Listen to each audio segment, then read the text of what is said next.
All right, you guys are going to love this. I'm going to read a note that a friend of mine who's in the UK got from her kids' school. And it says, "Dear parent, in keeping with our commitment to promoting healthy eating and healthy lifestyles, we do not allow sweets to be included in lunchboxes. Please avoid including any sweets or any items found in confectionery aisles in most supermarkets in your child's lunchbox, as we do not allow children to eat them in school."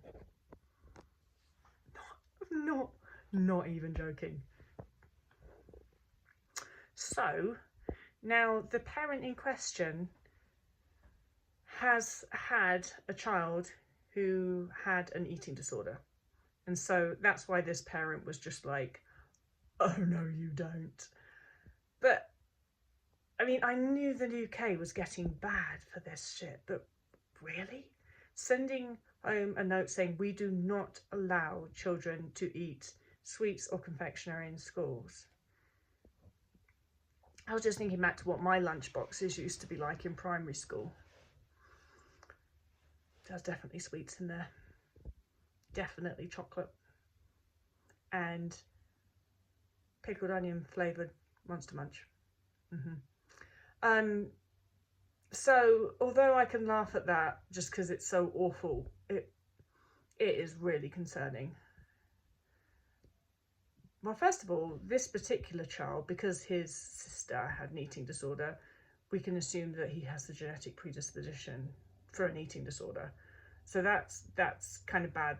You know, I think her point was that the school would know that, and they still sent her that note, which is really, really inconsiderate. But schools don't know. You don't know. You can't tell by looking at somebody if they have the genetic predisposition for an eating disorder or not. And so even if you could, what the hell are schools doing policing children's food? Do they really believe that not allowing children to eat sweets is going to solve anything or going to change anything and is going to achieve any result other than increasing the rate of eating disorders in children, young adults? There's no evidence to show that causing children or forcing children to restrict sugar leads to anything other than eating disorders. There's no evidence that shows, say, if you force children to restrict sugar, that there's a lower rate of obesity, which is what I'm assured that this is what this is all about, because everybody in the UK is freaking out about the so-called obesity crisis. But it's like people recognize, okay, well, there's this obesity crisis, what they keep calling it, and this is a big problem, but they don't have any tools other than to promote restriction when there's no evidence that restriction lowers rates of obesity. And there's plenty of evidence actually that diets cause people to gain weight in the long run, not lose weight in the long run. So in the non-eating disordered, as we know it, population, there is evidence that dieting makes people larger.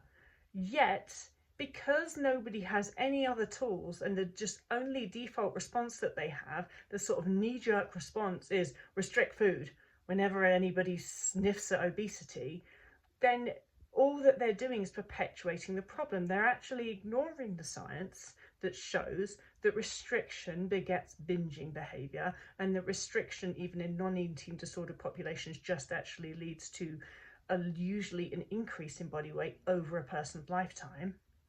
They're ignoring all of that, and they're having that knee-jerk reaction of restrict food, despite the fact that there is no evidence, there's no long-term evidence that dietary restriction leads to a healthier person, a healthier long-term outcome.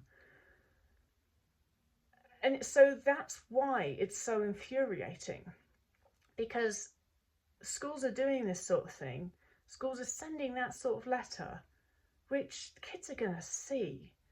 And imagine I developed my eating disorder at 17. I was late 17. And I had been exposed to none of the shit that kids these days get exposed to. I didn't have social media telling me that I needed to diet and telling me that I needed to be a fitness fanatic. I didn't have notes coming home from school telling me not to have sweets in my lunchbox. I didn't have any of that stuff, and I developed a restrictive eating disorder. So imagine how many more people, and I developed one because I had the genetic predisposition, and I just happened to do something silly that caused prolonged weight loss, and that's what triggered it. But it wasn't, if I'd had all of those things, I could probably assume that I would have developed my eating disorder earlier than I did. And so just think about all of the people that in my sort of cohort that didn't develop eating disorders, because I wouldn't have developed my eating disorder if I hadn't wanted to ride this particular horse and tried to lose weight for it and all that shit. But now, I think in this day and age, if I was a 12-year-old now with my genetics, having notes like that sent home from school, I bet you I would develop my restrictive eating disorder. I would have developed anorexia way sooner.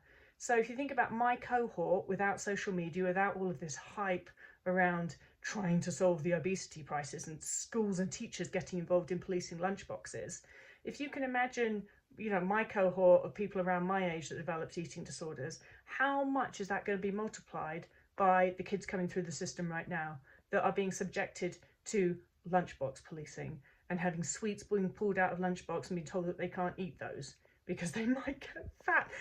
Oh my God, it's going to be alarming. And the saddest thing about all of this is it's completely unnecessary because it will not achieve what they think they're going to achieve by doing this. This will not do anything to solve the quote-unquote obesity crisis, and all it's going to do is lead to the increased development of restrictive eating disorders.